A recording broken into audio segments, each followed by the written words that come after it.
सारी तारीफ़ अल्लाह के लिए, ईश्वर के लिए, जो मेरा, आपका, हम सब का पैदा करने वाला है।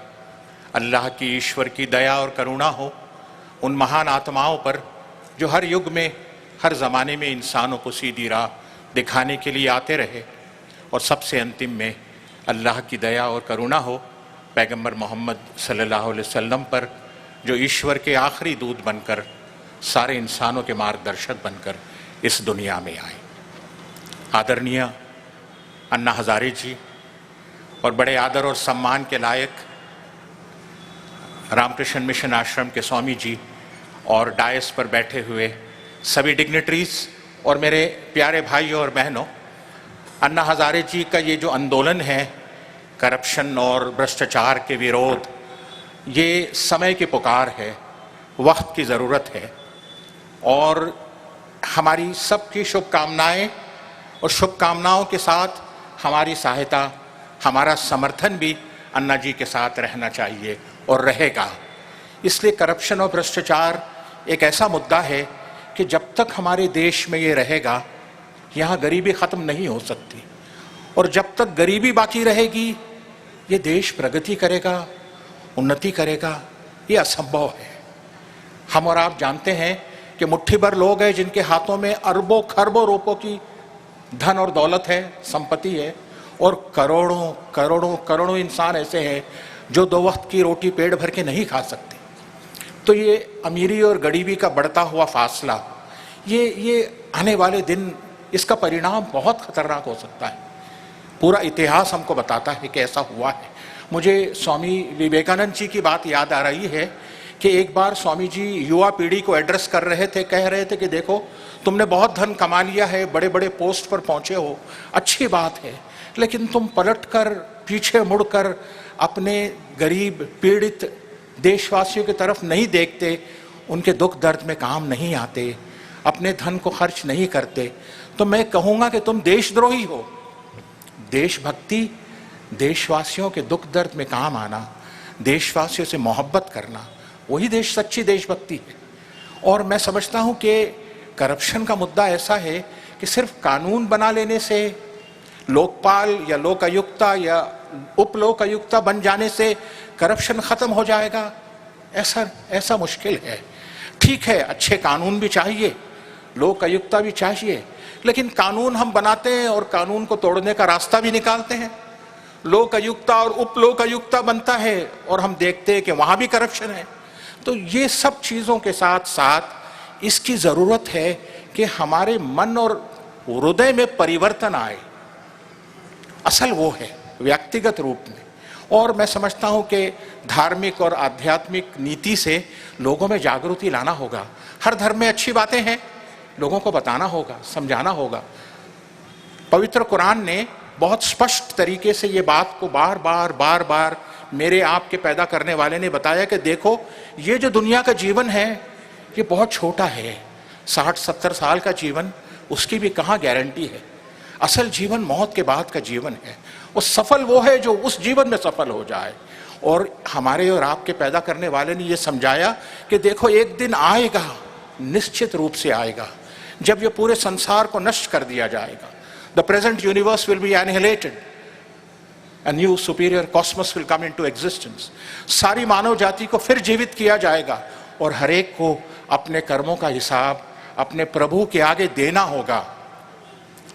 पैगंबर मोहम्मद ने कहा कि देखो, कयामत के दिन, जिस दिन न्याय होगा, 3 प्रश्न होंगे और आदमी अपनी जगह से हट नहीं सकेगा जब तक कि इसका उत्तर न दे दे अपने प्रभु के आगे। एक ये कि खुदा ने तुमको जिंदगी दी थी, जीवन दिया था, उसका तुमने कैसा इस्तेमाल किया, अच्छे कर्म किए या बुरे कर्म। दूसरा ये कि खुदा ने तुमको बुद्धि दी, ज्ञान दिया, नॉलेज थी, उसका तुमने सदुपयोग किया या दुरुपयोग किया। और तीसरा सवाल ये कि तुमने धन कैसे कमाया और कहाँ खर्च किया। धन कमाना भी पवित्र और स्वच्छ तरीके से हो और उसका खर्च भी इस तरह से हो कि गरीबों का हक दिया जाए। मैं समझता हूँ कि ये परिवर्तन धार्मिक और आध्यात्मिक तरीके से लाना होगा। और एक बहुत बड़ा मुद्दा ये भी है हमारे देश में कि हम देखते हैं कि करप्शन तो मुद्दा है, बहुत सी समस्याएं हैं, लेकिन एक बहुत बड़ा मुद्दा जो हमको आज नजर आ रहा है, आप और मैं सब ये चीजों को देखते हैं कि शासन और सत्ता प्राप्त करने के लिए नफरत, घृणा, शत्रुता, हेट्रेड, एनिमिटी, ये इंसानों और इंसानों में दूरियां की जा रही, इसका परिणाम अच्छा नहीं हो सकता। अमन, शांति, प्रेम, भाईचारगी हमारे देश में नहीं होगी तो देश कैसे प्रगति करेगा? पूरा मानव का इतिहास बताता है, हमारे आसपास के मुल्कों में और इंटरनेशनल सिनेरियो बताता है कि वायलेंस, ब्लडशेड, हेट्रेड, एनिमिटी, नफरत, घृणा, शत्रुता, ये तो नेशन, सिविलाइजेशंस डिस्ट्रॉय हुए हैं। तो हम और आपको इसके लिए काम करना होगा, बताना होगा।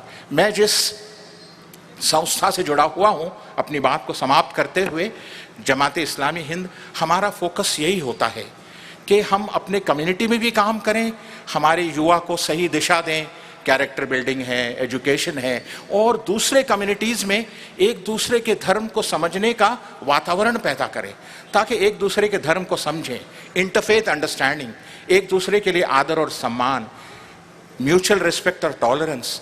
और जब हम मिलकर इस देश में रहेंगे तो जुटकर इस देश की प्रगति और उन्नति के लिए काम भी कर सकेंगे। मानव के करीब आए और मानव का संबंध उसके पैदा करने वाले से जुड़ जाए, इससे बड़ा काम और क्या हो सकता है? इस मंच से शायद अन्ना जी यही काम करना चाहते हैं। स्नेहालय की जो बात करी गई, भ्रष्टाचार के अलावा अमन, शांति, प्रेम, भाईचारगी, डॉक्टर कुलकर्णी साहब ने भी जोड़ने की बात कही, तोड़ने की बात नहीं। मैं अपनी बात को समाप्त करते हुए एक छोटा सा उदाहरण देना चाहता हूं कि एक जंगल था और एक जंगल में बहुत भयानक आग लगी थी, बहुत भयानक आग थी।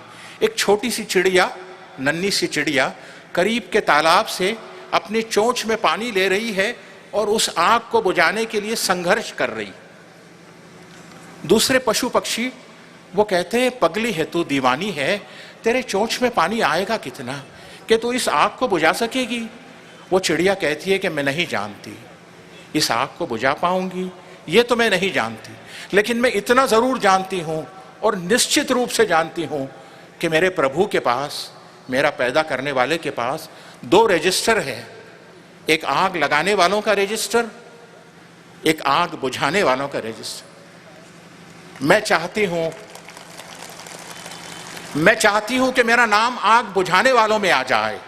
तो आज हम और आप जहां जमा हुए हैं और करप्शन और भ्रष्टाचार के लिए संघर्ष करना है, इस बात के लिए भी कोशिश करना है कि मानव के करीब आ जाए और मानव का संबंध उसके पैदा करने वाले से जुड़ जाए। मेरी ये ईश्वर से प्रार्थना है कि ईश्वर हमें सबको सही बुद्धि दे, सही ज्ञान दे, सही मार्गदर्शन दे। आपने मेरी बातों को बहुत ध्यान से सुना। आई thank you for your patience, for your tolerance, for your magnanimity. Thank you.